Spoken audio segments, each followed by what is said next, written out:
Mes chers compatriotes, dans la tradition martiniquaise, une année qui s'achève a toujours été l'occasion de réjouissance.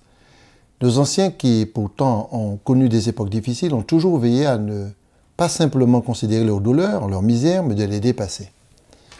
Je me souviens de ma mère qui nettoyait sa case pour jeter au dehors les poussières et les souffrances de l'année qui partait. À travers elle, je veux rendre hommage à tous ces hommes et à toutes ces femmes de détermination. Nous nous devons de nous nourrir de leur courage et de leur bon sens populaire pour faire face à la crise mondiale. Tous les pays savent désormais que le monde est en train de changer et qu'il leur faut évoluer avec lui. Certes, il faut avec humanité traiter les urgences et les souffrances, mais notre pays doit aussi imaginer une nouvelle économie, d'autres façons de vivre ensemble. Une Martinique capable d'affronter le fléau du chômage, une Martinique qui refuse l'exil de ses intelligences et de ses forces vives. Une Martinique qui fait face aux empoisonnements à la chlordécone pour obtenir justice et répondre aux défis de santé publique. Une Martinique qui doit refonder ses filières agricoles, redynamiser sa pêche, relancer son tourisme, faire de la protection de son environnement et de la préservation de sa biodiversité un enjeu majeur. Une Martinique capable de se doter d'outils et de zones modernes pour la création d'activités. Chers compatriotes, il n'y a aucune fatalité à notre dépendance énergétique. Il n'y a aucune fatalité à cette économie d'importation qui nous laisse dépendants des forces de l'extérieur. Il n'y a aucune raison de ne pas avoir accès à plus de responsabilités, à plus d'intégration dans l'espace caribéen et américain.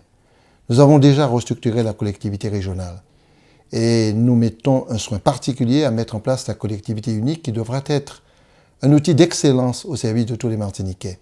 En 2 ans et demi, nous avons réalisé un travail considérable au titre des plans de relance, mais sur les questions aussi essentielles que sont le tourisme, l'énergie, le transport, l'aide aux entreprises, le patrimoine, la culture, l'habitat, la coopération, le numérique grâce à une politique d'investissement sans précédent. Plus de 100 millions d'euros sont investis en plus chaque année. L'agriculture et la pêche, victimes de la pollution des terres agricoles par la chlordécone, font l'objet d'une attention toute particulière.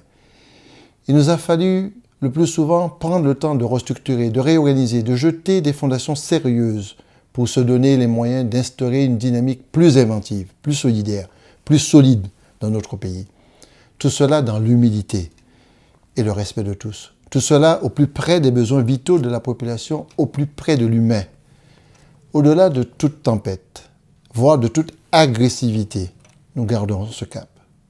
Mes chers compatriotes, voilà ce que je veux vous souhaiter à l'orée de cette nouvelle année. Le courage, la santé, l'imagination, la chance des traditions, l'esprit d'innovation, la volonté d'agir, la force de regarder et de bâtir demain. Bonne et heureuse année 2013.